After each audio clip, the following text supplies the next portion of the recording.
Alam mo ba na may malaking butas na naglalagablab sa apoy na matatagpuan sa bansang Turkmenistan na tinatawag na Lagusan Paimpyerno?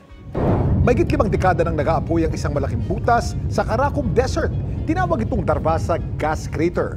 Wala pang tiyak na dahilan kung paano nagkaroon ng butas sa disyerto. Pero ang paniniwala doon, may aksidenteng bumagsak na malaking drilling rig na ang laman ay methane gas sa pagmamay-ari ng mga Soviet.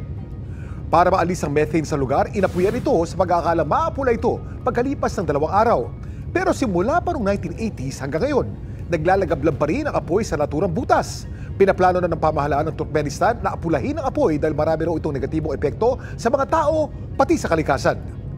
Dapat alam mo na isang Turkmenistan sa may pinakamalaking natural gas deposit sa mundo. Kaya ito rin ang isa sa mga pangunahing nagpapaangat ng kanilang ekonomiya. Yan ang dapat alam mo.